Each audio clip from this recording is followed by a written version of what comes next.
All right, hey, how we doing out there, guys? So it is September the 19th at approximately 17:25, so it's Monday at about 5:25 p.m. here. And kind of a lot to talk about in terms of the Russian operations in Ukraine.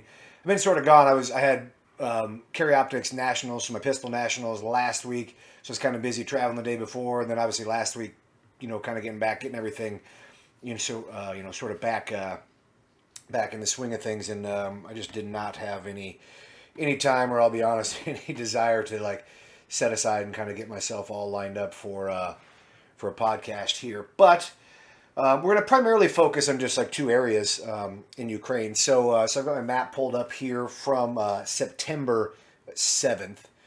So September the 7th. And so the Ukrainians, as we had talked about in my last podcast on the Ukrainian or the Russian operations in Ukraine, we talked about the ongoing Ukrainian offensive operations around Kherson and on the west side of the Dnieper River there. And so the Ukrainians launched a massively successful counteroffensive in around Kharkov here on the 7th. And so we'll kind of take a look at our map here. So this is the map as the situation existed at the start of the counteroffensive operations. Then I've got a couple other ones we'll pull up just kind of as we as things advance. So we'll kind of zoom in here. A little bit. So as I talked about in my previous episodes, the Russians, they had put a hard effort into actually taking Kharkov, kind of in the early days of the invasion when they were still going around Kiev and all those things, and they've since backed off. And now, as I kind of talked about before, is my presumption, and I think it's been proven true with this, their responses to the Ukrainian counteroffensive in the area, is that I don't think the Russians really wanted to take Kharkov. They weren't going to commit to that. But what they needed to do was, one, they wanted to suck as many Ukrainian units and as much equipment to the area as they could. But they also needed to keep the Ukrainians back away from their ground lines of communication, which in this particular map is indicated by kind of these dotted lines, and you can see these yellow highways under that. And when I flip back to my Google Earth map, we'll be able to zoom in and see some of those. So they needed to keep the Ukrainians far enough back that they could not bring those areas under sustained and relatively instant artillery fire, because that's their main.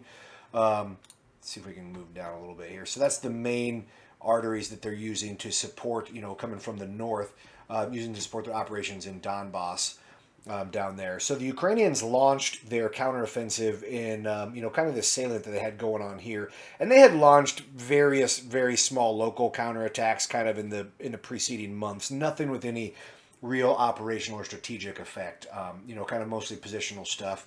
So they launched it in this area around Balaklia here. So you see Balaklia is kind of where the Russian sort of salient sticks in here, and then you've got like Volokiv Yar and some of these other smaller towns here, which is kind of where the Ukrainians they're sort of pointing into the Russian lines there. So the Ukrainians they lined up basically three brigades. To assault that. Primarily motorized, very heavily, motorized and mechanized, i.e., lots of vehicles, lots of fast-moving troops, and they struck an area of the line that was one fairly, sparsely defended, relatively speaking, and was held by primarily like reservist or low-quality DPR LNR troops. And other things like that, which is always a very good idea, historically speaking. And then, kind of the other thing that we sort of, have going on is we don't really know yet, and obviously it'll take a long time before any real information, comes out, because obviously this is ongoing. So the Ukrainians aren't going to be like, hey, this is our exact plan, because they're still in the middle of, fighting this out. So, what it also appears is that the Ukrainians kind of did, almost sort of like a double bluff on their offensive, their counteroffensive operations in the Kherson region. So they spent months talking about how they were going to, do a counterattack. They were going to attack in the south. They were going to take back Kherson, all these sort of things. And so the Russians, kind of hearing that, were like, well, okay, obviously, so we'll reinforce that, send some more, troops, more equipment, things like that. The Ukrainians get the HIMARS systems and start doing a serious interdiction campaign of Russian their ammunition dumps, for artillery things, blowing the the Alexandrivka bridge there, the bridge over the dam of Nova Kakhovka. So basically, the only major crossing points of the lower Dnieper, forcing the Russians, one, to lose equipment or to not be able to move equipment, but then to have to use ferries and put up like pontoons that are like also getting constantly attacked, and so having trouble really. Bringing equipment, from one side of the river to the other. Same thing with troops and equipment. And there's reports that they're kind of running low on, water and food and things in the town of Kherson itself around there. So again, we don't really know how much of this was always the plan. But so basically, the Ukrainians stating they were going to do the counterattack. One, I didn't really at the time fully believe that, like, hey, they're going to do a massive counterattack down there. Because one, they've been talking about it a lot. And as I talked about in pretty much all my videos, they had not shown any ability to do any sort of operational, let alone strategic level counteroffensives until this. So there was no real reason to believe that they had the capability until they showed it. And so the Russians, kind of reinforced that. And so it kind of, and while I call it like a double bluff, is, sort of like a bluff would be like, oh, hey, we're going to attack you here. We're going to attack you here. Oh, gotcha. We're actually attacking over there. Well, the Ukrainians basically said, hey, we're going to attack you here. The Russians kept reinforcing it, bringing more equipment. The Ukrainians started destroying a lot of equipment that was now in range of HIMARS and stuff like that. And then the Ukrainians still attacked them there. And so that's drawn in a large chunk of the good Russian units, the ones that are well equipped, that are, have gone through, what you'd consider like standard professional training versus more of like National Guard or, immediately like thrown together ad hoc, reservist and conscript related units. Apparently some of them are still fighting very well. The Ukrainians, have had a tough time of it, but they have, they've gained, some pretty significant, territories over there. But one of the big things that it did is it sucked away Russian resources from the rest of the front. And so then we don't know how much of this was a large scale, long-term plan and how much of this was kind of a reaction to, just seeing things unfold in front of them. But, so the Ukrainians put together basically 3 assaulting brigades, which is, honestly, it's not really that large of a counteroffensive in grand military terms. In terms of this particular, military campaign, it definitely is. So they attacked here at Balaklia because they were already, and this is kind of what the positional battles around here had been. Is so this is the Seversky Donetsk River here.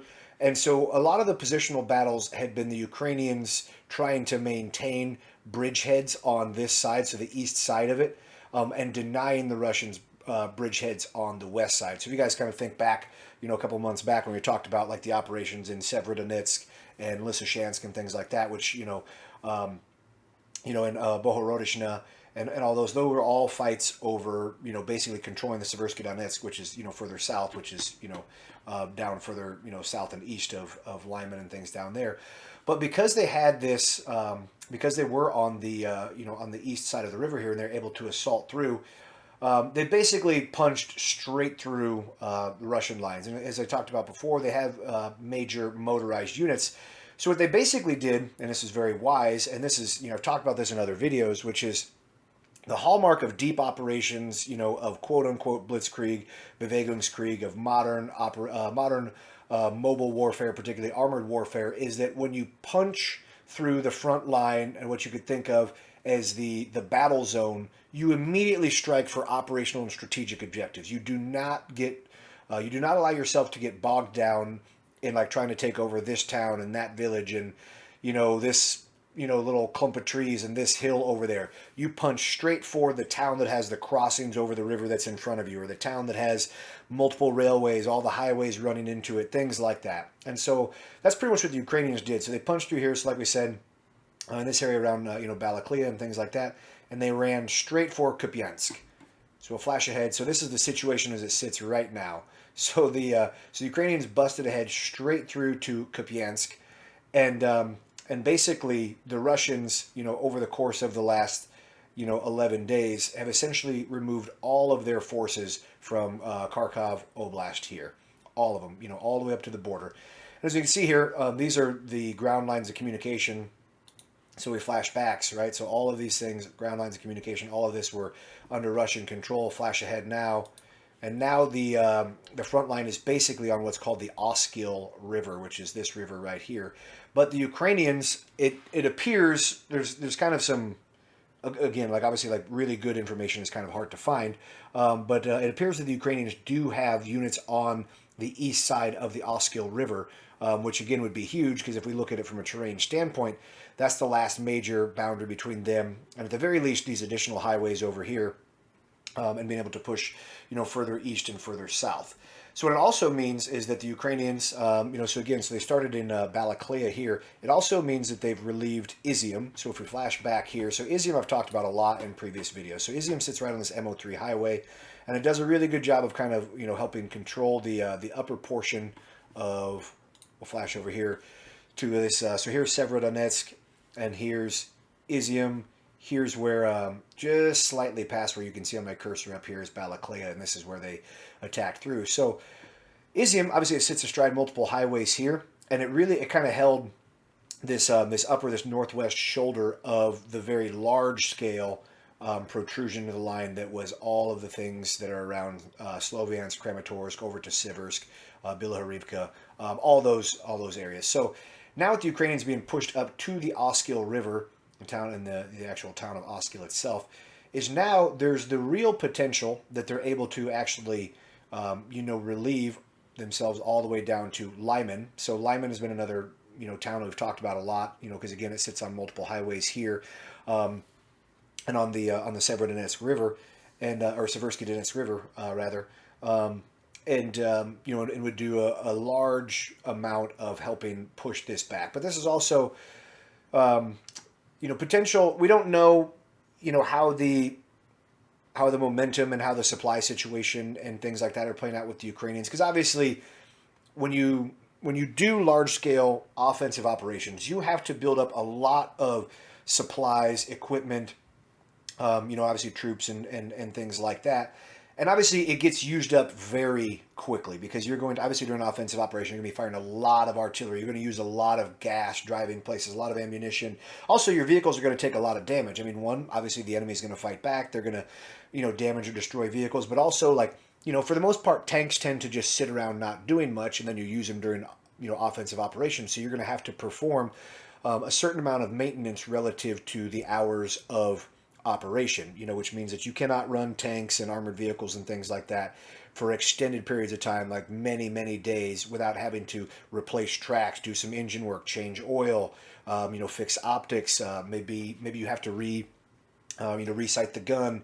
You took a couple of hits, and I have to replace panels of ERA, of explosive reactive armor. All sorts of things that can be relatively simplistic, but they are things that you absolutely have to do. So at some point, obviously, they'll exhaust themselves, but we don't know how far along they are for that. So now, what I kind of want to, sort of just talk about, and again, I don't really know this, is what we think, future Ukrainian operations or ongoing operations here might involve. So, like I said, we're kind of operating off of the, information and the assumption that the Ukrainians do have elements on the east side of the Oskil River, which is this big river here in Kupiansk. Which would mean that they have the ability to then keep driving to the east. So a couple things kind of pop out as being obvious targets. So one is Svatove here, which is, to their south and east. So obviously that sits on more significant ground lines of communication, and it sits directly, completely in the rear of Lyman. And so here's Svatove here. And so if the Ukrainians are obviously up here a little bit farther to the north and west, so if they were able to drive down to Svatove here, so this would put them on the, on these multiple, highways, these ground lines of communication, significantly in the rear of all of these elements, which are over here still, so Lyman is one of the major linchpins around here. And then there's lots of fighting going on, around the town of, Oskil and Yarmivka here. And so this would, if they are able to, and they do have the, the equipment disposition and the troop disposition to do that, that would be kind of the obvious choice there. Because that would put them in a place to, one, compromise all of this, which would then force the Russians to realistically have to pull back again onto the other side of the highway here, which is, you can kind of see there's smaller rivers here, and smaller rivers here, and that would likely kind of bring back the front line into the Severodonetsk, Lysychansk area again. Which would be, absolutely massive, as far as operationally. but also strategically. One, because they will have worn down significantly, combat degraded all of the best Russian elements, that exist in the area. And then obviously, this, Sloviansk and Kramatorsk themselves have not really been particularly threatened as it sits right now, but those were the obvious targets in, trying to secure Donetsk Oblast. And, so they had at one point controlled all of Luhansk Oblast, but like to secure it, as far as an actual security standpoint. So that's why the Russians, as it sits right now, are still attacking towards Bakhmut. So one, I don't really know what their plan is, because obviously they've suffered such a significant territorial and equipment-related defeat in the north and ongoing equipment degradation in the south and west over around Kherson. So my assumption would be that their thinking is still, if they take Bakhmut and they can control this area, then they still have the ability to potentially slice in behind and cut off these elements here that are kind of, behind Spirna, Bilohorivka, Soledar, and, all those places. And then if they could then use that, to potentially continue attacking up towards Lyman, then they probably assume that this is still an opportunity for them to suck in additional Ukrainian elements and not let Ukraine reinforce their offensive operations even more. And they probably view that also as a way to, like, hey, if we can get back here, force them to pull back, this will allow us to potentially still settle the front lines on something that's, not really good, but of significantly better potential than if they get themselves pushed back onto the other side of the Seversky Donetsk River, which would be, very, very catastrophic for them. Because obviously, I've talked in, videos, months back of like how much trouble they had crossing the Seversky Donetsk River the first time. If they get pushed back across it again, that's a big blow, both, from a strictly equipment, military, and operational, positional standpoint, but also, as far as morale is concerned. So, time will kind of tell, as far as what's going on with that.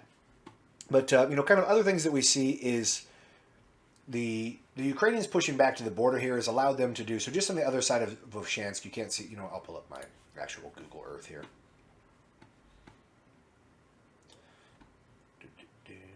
Okay. So the other side of Vovshansk, you basically have Belgorod. This is in Russia, obviously. And so, as I talked about before, so Belgorod sits, it's a major hub of roads and stuff. I have roads pulled up off of this just so the map's a little bit cleaner. But Belgorod, major highways and roads and rail that run through that. And so as we're kind of getting over here, so this is Kupiansk.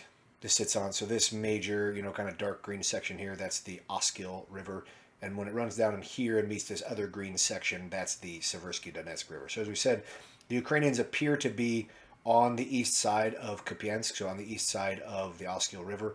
I said is they may, or what would be kind of an obvious choice would be to drive towards Svatove here.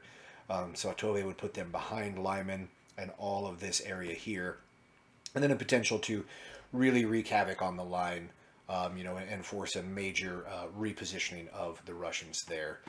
So now let's flash over to my Kherson map again here. So there's not nearly as much positional shifting over here, but I think what gets kind of lost, and if you follow like the Russian, Telegram channels and stuff like that, is one, this is a much more defensible area because it's relatively small, and the Russians have the option here to have artillery on one side of the river firing onto the other, which gives them a very good level of protection when it comes, to that. But what this is very important for is that, one, obviously the Ukrainians want to take back Kherson because Kherson sits upon, the Dnieper and crossings over the Dnieper and things like that. And as I talked about in my last video, is apparently the weather's already kind of starting to get a little bit bad. So as we get into fall, we're going to get into like the rainy season, the wet season, and Ukraine turns into a muddy mess. And so they're playing on borrowed time, as far as that. Then obviously at some point in the winter things will freeze and you'll be able to do stuff again. But during the fall and during the spring when things are very wet, you're very restricted to the roads, which makes you much more susceptible to artillery fire, air power things like that. But what this is very important for is that, one, they, now that they have two successful operations going on, using them in tandem is something I've talked about many times before, which is one is forcing an enemy to either have to pick one or the other, and then when they pick that one, then you put your main effort into the other one, or now they have to divide resources, divide attention amongst two things while you can pressure them. Especially when you're talking about an enemy that is now in a position where they're having significant difficulties supplying this area because of the Ukrainian interdiction campaign with HIMARS and stuff like that. So we've also given them some like HARMs, like anti-radiation, anti-radar, missiles. So they've done a good job being able to mitigate and really knock down a lot of Russian anti-air capabilities, which means the Ukrainians have been able to do air campaigns and up their total number of air-related sorties themselves, both offensively but also moving troops around with helicopters, things like that. So what they need from this is the other thing I talked about in my last video was we know that the Russians are kind of working on borrowed time as far as their supply situation here. So while yes, obviously you don't want to just feed troops into a meat grinder or anything like that, is you need to make the Russians use up their equipment, especially their artillery and things like that, because they don't have any good way to get the supply back for that just because of their geographical position on the wrong side of the river here. So if you're Ukraine, you need to keep the pressure up, force the Russians to use up their stuff, then they'll become more vulnerable, and then you can, then you have a chance for a potentially very big success, especially if the Russians are going to spend so much time holding these lines as opposed to falling back, that at some point when there does begin to be a collapse, in their line, the only crossings that the Russians really have are ferries, and occasionally they have pontoons up, but they pretty much put one up and it gets wrecked fairly soon. And that's down here around Nova Kakhovka and, Kherson City itself. But so you think about like all the elements, the Russian elements that are up in these areas here, is if there's any sort of breakthrough where, the majority of the fighting is kind of happening in this Davydiv Brid area and Suky Stevak, that kind of stuff. If there's any sort of breakthrough or if there's any sort of breakdown, these elements are going to be in a very rough spot. And the Ukrainians have already started to, capture a lot of Russian equipment and, capture POWs and things like that. So that's a very big potential positive for the Ukrainians. One, from a propaganda, and a morale standpoint, just like, capturing a ton of, Russian POWs, Russian tanks, Russian artillery pieces, Russian equipment. That would be absolutely, huge. But then also, getting themselves back to like a position where they could actually occupy, right up to the river on this whole side. Because what that would allow them, if I go back to I'm going to go back to my Google Earth here, come down into Kherson area. So if the Ukrainians are able to push up to the river and then able to also bring their, their HIMARS systems and stuff up like that, that's going to allow them to really threaten themselves all the way down into this area here, which would be, there's only like two roads that come across the Crimean. So getting them down to here and having long range missiles, their potential to interdict the roads down here goes up significantly. Which would mean that one, they could force the Russians into having to use more of their land bridge, which is the highway that runs over here through Berdyansk and Mariupol. That runs through here. It also means that their ability to use HIMARS to screen themselves to then cross the river and then set up bridgeheads on this side would mean that they could then be in a position for potential, future offensive operations next year into this area here, which would put them in the back of the Russian lines, which are around, Ernadar and kind of basically come across here in Zaporizhia. So that would be very big potential for them. So there's a lot of potential upside for the Ukrainians there if they're able to, able to capitalize on that.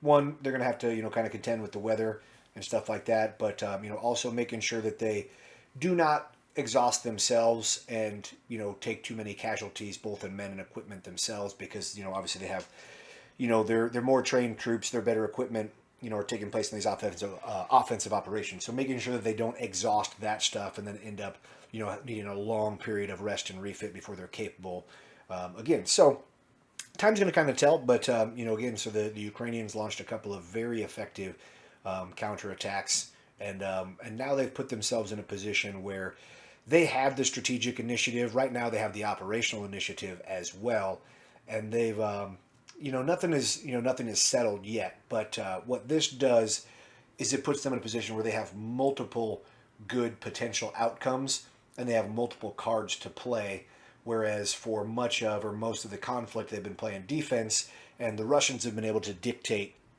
the operational tempo and the initiative, whereas now the Ukrainians have definitely captured the initiative as it sits right now. But that's all I've got for right now, guys. So I'll try to do another one of these in a couple of days if I'm able to, because the situation is changing quite a lot.